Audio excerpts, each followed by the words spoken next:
tarder, nous allons avoir notre première conférence. Donc, nous allons recevoir M.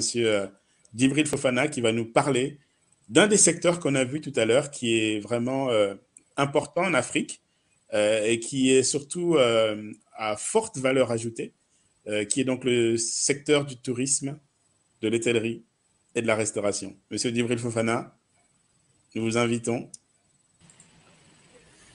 Bienvenue. Bonjour Dimitri, bonjour Madame Kakama. Comment ça va? Ça va très bien, merci. Merci à vous. En tout cas, je suis très heureux de pouvoir m'adresser donc, à toute cette jeunesse et à tous les participants de ce point forum. Encore félicitations, comme l'a dit M. Bali, donc félicitations à vous pour cette première édition. Donc c'est un pas important. Donc pour vous, bien sûr, j'imagine qu'effectivement, vous devez être fiers de cette organisation, mais aussi pour nous en tant que professionnels, puisque ça nous permet justement de pouvoir montrer ce que nous pouvons attendre donc, de la jeunesse africaine, je vais dire malienne mais africaine dans son ensemble, et de voir comment cette jeunesse peut nous accompagner dans notre développement, comme l'a rappelé M. Bali. Donc, le groupe Azalaï aujourd'hui a 27 ans d'existence, donc avec une évolution dans le secteur de l'hôtellerie et de la restauration. C'est un secteur qui n'est pas facile, comme on a pu le constater pendant la crise du Covid. Cette crise a d'abord freiné donc, les voyages, et quand on n'a pas de personnes qui voyagent, qui se déplacent dans les pays, donc c'est compliqué de remplir nos hôtels. Et de ce fait-là, effectivement, nous avons dû prendre des mesures assez fortes pour pouvoir préserver à la fois les emplois et à la fois nos installations. Monsieur Bali aussi a rappelé que donc, le secteur de l'hôtellerie et plus particulièrement Azalaï il faut être résilient, et c'est ce que nous allons mettre en avant aujourd'hui. La résilience de ce secteur-là qui permet non seulement par rapport aux crises, par rapport aux éléments, par rapport à plein de choses, de continuer à faire front et de pouvoir proposer toujours des emplois. Aujourd'hui, donc, le groupe Azalaï est présent au Mali avec 3 hôtels, au Burkina Faso, comme l'a rappelé M. Bali, en Côte d'Ivoire, en Guinée-Bissau, au Bénin, à Cotonou notamment, et à Nouakchott. Et nous avons aussi donc, des projets d'ouverture qui sont à Dakar et l'hôtel d'indépendance à Ouaga, qui est une reconstruction. Donc nous sommes en train de refaire tout ça. Donc quand on parle donc, de ce réseau de Azalaï, ce qui veut dire derrière, c'est que nous avons besoin de personnes motivées pour aider ce groupe, le secteur de l'hôtellerie et le secteur de la restauration et plus généralement le secteur du tourisme, à se développer et accompagner justement ces ouvertures et ces enjeux qui nous attendent sur 2022 et bien au-delà. Quand on parle aussi donc, du secteur du tourisme et de l'hôtellerie sur la région, effectivement, on a j'ai parlé tout à l'heure de résilience, j'ai parlé aussi donc, de la Covid, mais il ne faut pas oublier effectivement que nous avons aussi pas des problèmes, mais en tout cas des nécessités en termes de sécurité. Et donc aujourd'hui, nous sommes capables d'assurer au niveau du parcours du client et des collaborateurs sur la partie Covid. Donc nous avons tout mis en place pour faire que les collaborateurs se sentent bien et que les clients se sentent chez eux quand ils arrivent, en sécurité, avec le confort qu'il faut. Et donc ça, c'est la deuxième nécessité. Quand on revient par rapport aux différents secteurs, dans les différents emplois que nous pouvons proposer, aujourd'hui, donc on a 2 grands métiers, on va dire cela comme ça, et après on passe à la partie back-office. On a l'hôtellerie, bien sûr, qui va rassembler donc, les métiers de réception et on va dire des étages, donc plutôt les métiers en contact avec les clients, qui va faire en sorte que le client, il ne faut pas oublier que la première chose quand il choisit d'aller dans un hôtel, il souhaite passer une bonne nuit. Donc, il souhaite être accueilli. Donc, c'est de là qu'on va développer les compétences de nos collaborateurs dans cette partie accueil. Et ensuite, donc, effectivement, qu'il y ait le confort nécessaire. Ça, c'est la partie étage dans laquelle on va faire en sorte que les chambres soient propres, confortables, aérées, qu'il y ait toute la partie sécuritaire et donc le fait qu'on puisse proposer donc, une nuit agréable à notre client.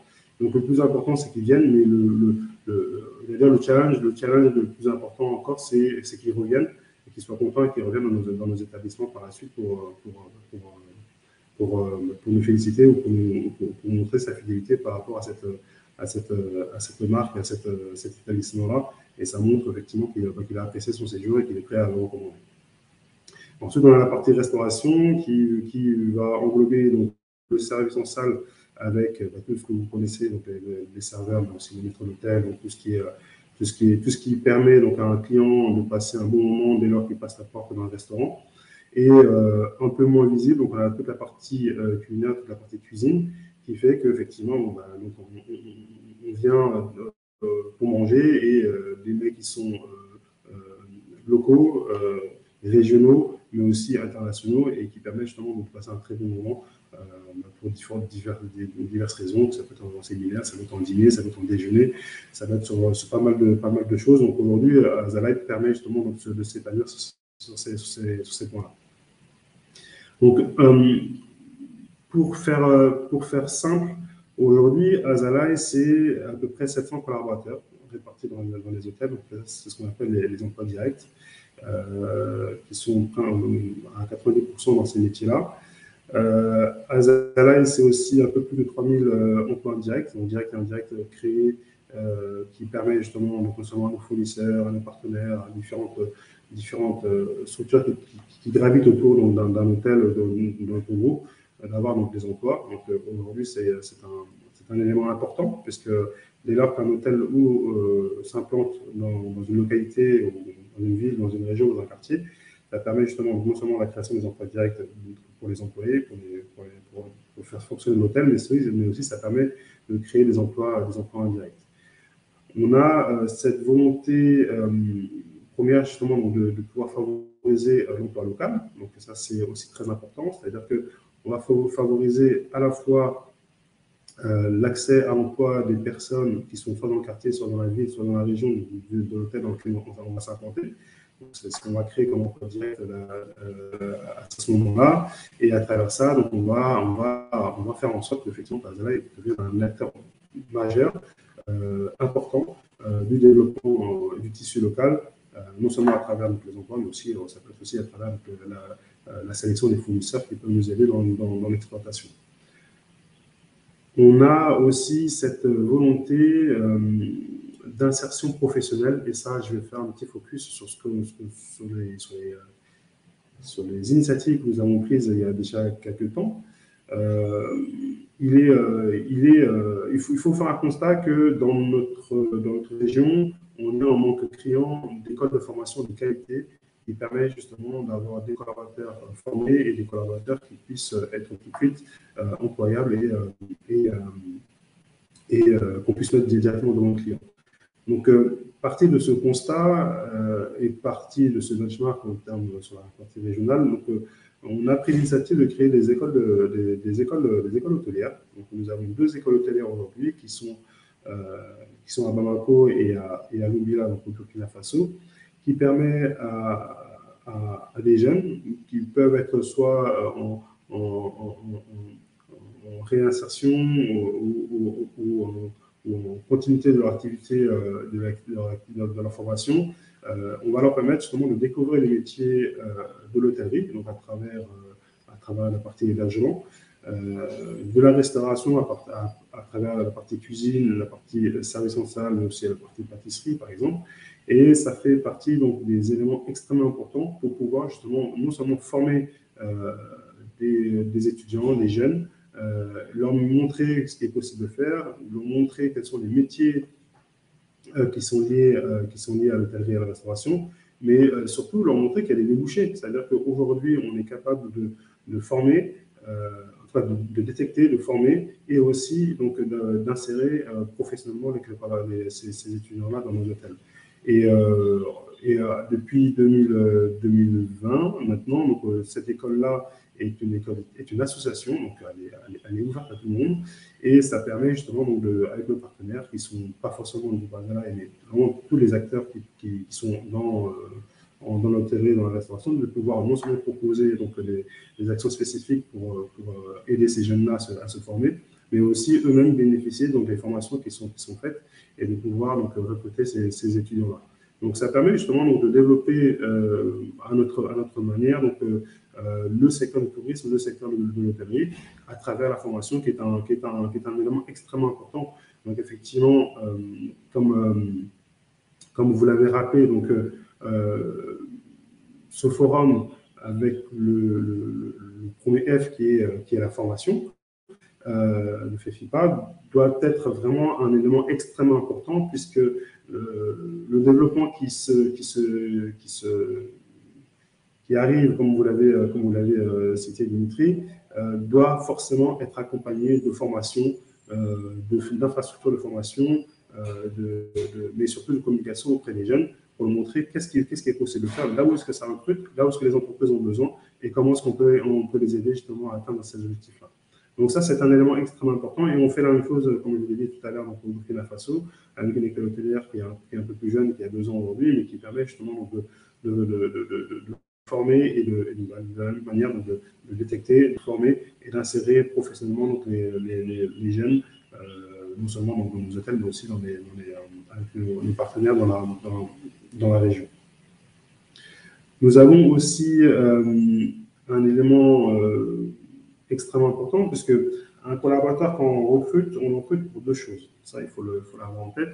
On le recrute, un, pour ce qu'il peut nous apporter, donc ses compétences et sa valeur ajoutée qu'on va rechercher, dont on a besoin immédiatement, puisque ça fait partie, donc quand on va recruter un réceptionniste ou un gouvernant d'étage ou un serveur, donc c'est pour sa qualité, sa capacité justement à tenir ce poste-là. Mais on va aussi le recruter pour le potentiel qu'il peut apporter. L'objectif, c'est de fidéliser les collaborateurs et à travers cela, donc, des plans de carrière, des outils de développement de compétences, de la mobilité dans nos différentes structures, permet justement donc, de favoriser cette mobilité-là. Aujourd'hui, dans le secteur de l'hôtellerie, c'est vrai que c'est un secteur qui a encore beaucoup de choses à faire, puisqu'on a des évolutions en termes de pratique de nos clients. Quand on est un acteur comme Azalaï, avec un acteur régional, donc on est forcément structuré, mais on a besoin justement donc, de se développer sur les différents canaux de distribution, sur les différents marchés. Et à travers cela, donc on a besoin aussi d'experts qui peuvent nous aider dans cette dynamique-là, non seulement sur la partie marketing, sur la partie financière, sur la partie RH, sur la partie service client, qui est un élément extrêmement important. Aujourd'hui, on est capable de pouvoir proposer aussi des emplois dans ce qu'on appelle donc, les emplois en back-office, donc en siège. Et aujourd'hui, on est aussi à la recherche de ces talents-là. Donc, en résumé, ce que je voulais partager comme message, c'est que l'hôtellerie et la restauration le recrutent. C'est la première chose. Donc, on a des besoins, on a des opportunités de recrutement dans ce secteur-là aujourd'hui, non seulement chez Azala, mais dans toute la région. L'hôtellerie et la restauration est un secteur résilient qui a traversé beaucoup de crises et qui en traversera sûrement d'autres, mais qui a cette capacité justement à avoir appris à travers toutes ces crises-là à s'adapter et à se relever. Et donc, nous continuerons toujours à accueillir et à sourire aux clients et faire en sorte qu'ils passent un bon moment dès lors qu'ils passent la porte de nos hôtels et de nos restaurants. L'hôtellerie et la restauration est aussi, le message aussi, c'est que c'est un métier d'avenir, puisqu'on a des besoins dans son ensemble et on se doit de pouvoir proposer donc, ces développements-là. Donc, voilà, donc c'est ce que je voulais partager. Je crois que je ne me suis pas présenté dès le début, mais je le ferai peut-être après. Peut-être que Dimitri souhaiterait que je me présente après. Mais voilà, globalement, le message que je voulais passer donc, à cette jeunesse-là. Et alors, un message un peu plus personnel par rapport à aux personnes qui sont présentes dans ce forum, plus globalement. Donc, moi, j'ai tendance à dire que l'hôtellerie et la restauration, ça reste quand même des secteurs où on peut faire carrière, même si on n'a pas forcément de diplôme adéquat tout de suite. Il faut être formé, c'est sûr. Donc, nous sommes capables aujourd'hui de former des collaborateurs dès lors qu'ils ont envie d'aller dans ce secteur-là. On a encore cette chance, j'allais dire, que l'hôtellerie et la restauration soient encore assez ouvertes à tout type de profil. Maintenant, je dis souvent aux étudiants que je rencontre, si tu as envie de faire, carrière et que l'hôtellerie et la restauration t'intéressent, donc renseigne-toi sur les tenants et les aboutissants. On va à la rencontre donc, des professionnels, poser des questions par rapport à leur quotidien, qu'est-ce qu'ils font, tout ça. Et si ce métier continue à t'intéresser, nous sommes prêts à te former, puisque t'apprendre à sourire, t'apprendre la passion, ça, c'est des éléments que tu dois nous apporter. Mais la partie technique, la partie compétence, la partie formation, aujourd'hui, nous sommes capables de le faire. Et nos managers sont aussi très, très sollicités par rapport à ça pour pouvoir former et faire monter en compétence nos collaborateurs dès qu'ils nous rejoignent. On a aussi ces possibilités d'intégrer les collaborateurs en stage, de voir un petit peu soit les stages de qualification, soit les stages professionnels, justement pour leur permettre d'avoir une petite idée de ce qui les attend. Et c'est par la suite qu'on les recrute. Donc il faut oser faire des choses, surtout ne pas rester immobile dans le sens que je ne sais pas ce que je peux faire ou pas. Il faut essayer. Et dans la plupart des cas, on risque de se tromper, mais c'est ça en fait la vie. C'est-à-dire que même si on se trompe, c'est là qu'on apprend. Donc, cet apprentissage-là, on va par différentes expériences, arriver à trouver sa voie.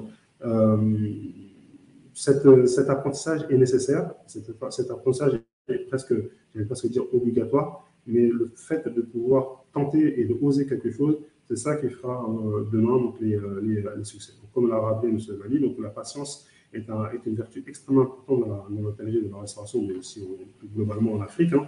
Et aujourd'hui, nous sommes patients, nous sommes prêts à accueillir donc, toutes les volontés qui souhaitent nous accompagner dans ce développement.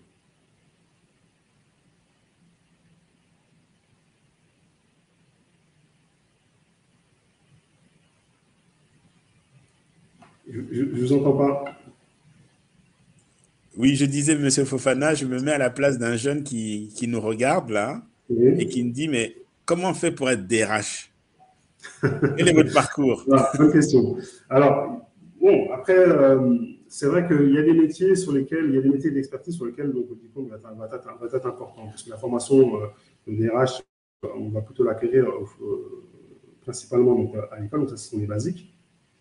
Donc, je vais vous présenter mon parcours qui n'est pas un parcours, qui est un parcours qui est le mien, c'est-à-dire qui n'est pas le parcours que je vais pas en faire la promotion en tant que parcours typique. Il n'est pas atypique, je dis souvent, c'est mon parcours, il est personnel, c'est un cheminement par lequel je suis passé pour arriver en tant que DRH. Et ce cheminement peut inspirer ou peut effectivement être différent d'un parcours à un autre. Moi, j'avais commencé j'ai plus de 20 ans d'expérience dans l'hôtellerie. Hein. J'avais commencé dans un grand groupe qui s'appelle Accor, parce que j'ai eu plusieurs vies à l'intérieur de ça. J'ai commencé en tant qu'agent de réservation, donc, très loin de la famille RH, comme vous pouvez le constater. Ensuite, j'ai même bifurqué sur la partie support opérationnel, tout ce qui est ce qu'on appelle donc, les systèmes de réservation, ce qu'on appelle les PMS, les Property Management Systems, qui sont tous les outils que vous voyez que le client ne voit pas, mais qu'ils utilisent au quotidien pour pouvoir faire une réservation, donc que ce soit sur Internet, que ce soit même à l'hôtel quand les agents de la réservation puissent vous faire le check-in, check-out. Donc, ce sont tous les outils que nous utilisons. Donc, sur la partie un petit peu informatique, j'ai bifurqué là-dessus. Et j'avais toujours, en fait, cette volonté d'aider les collaborateurs, d'aider les gens. Et donc, en recherchant un petit peu, justement, comme je disais tout à l'heure, en me renseignant et en allant voir les professionnels qui pouvaient, entre guillemets, m'orienter. Donc, j'ai découvert qu'effectivement, que je devais peut-être m'orienter sur la fonction RH. Donc, j'ai passé des entretiens, j'ai interviewé pas mal de personnes. Et donc, finalement, donc, je suis reparti à l'école pour faire une licence professionnelle et ensuite un master. Et donc, de là, donc, effectivement, j'ai pu intégrer donc, la fonction RH généraliste. Ensuite, j'ai fait un peu de paye, j'ai fait beaucoup de talent acquisition, donc la partie relation école. Donc, c'est pour ça que je parle beaucoup des étudiants, parce que je connais très bien cette sphère étudiante et les tenants des aboutissants et surtout les attentes, ce que les étudiants attendent. Et aujourd'hui, c'est pour ça que je sais qu'Adala a vraiment cette chance de pouvoir avoir ces infrastructures pour pouvoir les accueillir. Et donc, effectivement, donc, je tente donc, j'ai eu aussi après, donc, avant, avec le poste de talent acquisition, j'ai eu la responsabilité, donc, RH et les hôtels F1, donc, les hôtels économiques en France. Donc, c'était à peu près 200 hôtels répartis sur la France. Et dès lors, donc, j'avais toujours voulu justement être acteur et plus observateur, mais vraiment acteur sur le continent, dans mon pays, parce que je suis aussi d'origine malienne, pour pouvoir justement donc, contribuer donc, au développement. Et donc j'ai pris avec une rencontre avec M. Bailly donc, à Lausanne, de façon vraiment très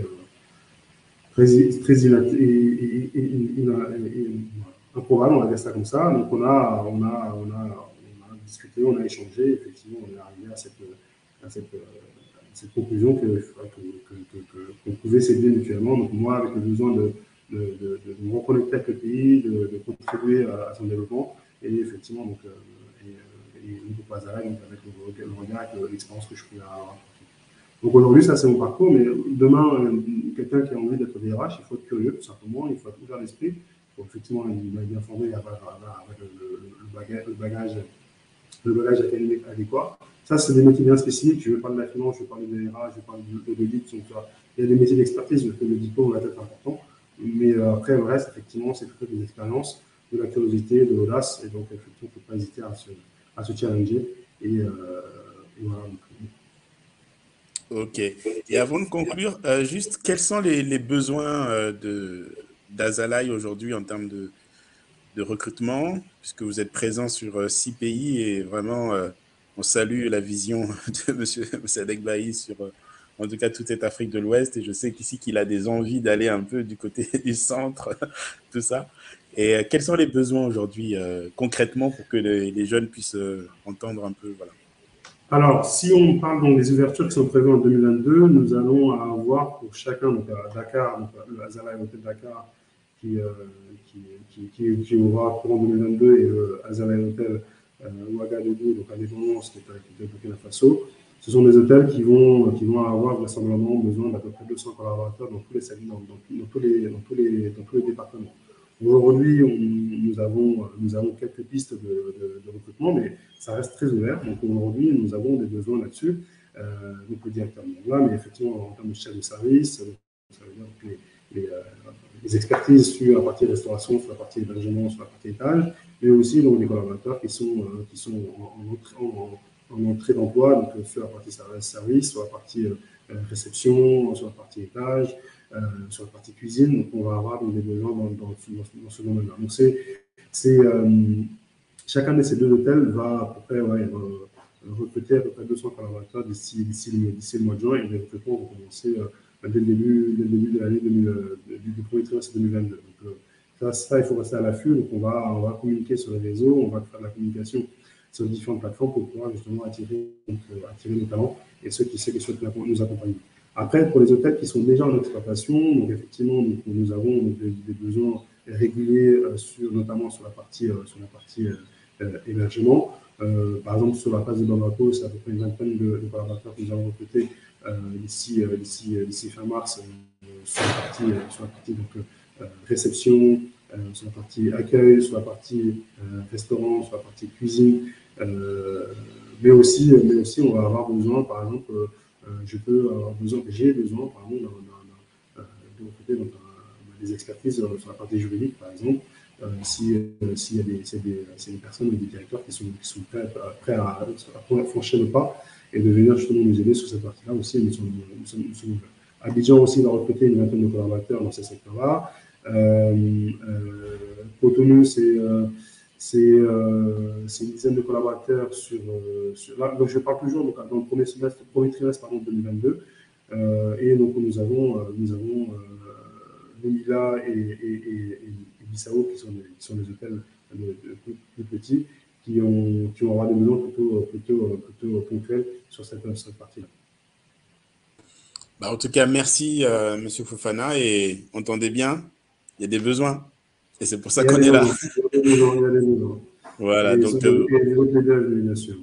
Exactement, et en tout cas, n'hésitez pas, dites que vous avez participé au FEFIPA, que vous avez entendu, Monsieur Djibril, dans votre courrier de lettre de Avec motivation. plaisir. Ça sera un indice supplémentaire et on verra tout à l'heure dans un des ateliers justement comment bien faire son CV et surtout accompagné d'une belle lettre de motivation qui sera suivie par aussi comment réussir ses entretiens oraux avec un éminent intervenant qui a un prix aux États-Unis justement sur l'expression orale, storyteller.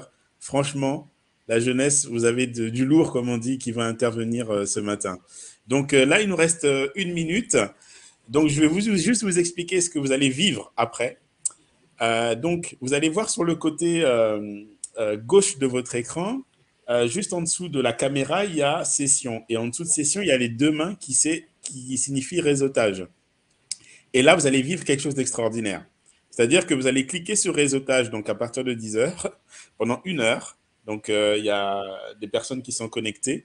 Donc, vous allez pouvoir rentrer en relation les uns les autres, échanger. Donc, pour certains, vous allez peut-être rencontrer M. Fofana parce qu'il va aller se connecter du coup pendant ce temps-là. Comme ça, vous pourrez discuter directement avec lui. Et aussi, vous allez rencontrer d'autres personnes qui sont présentes.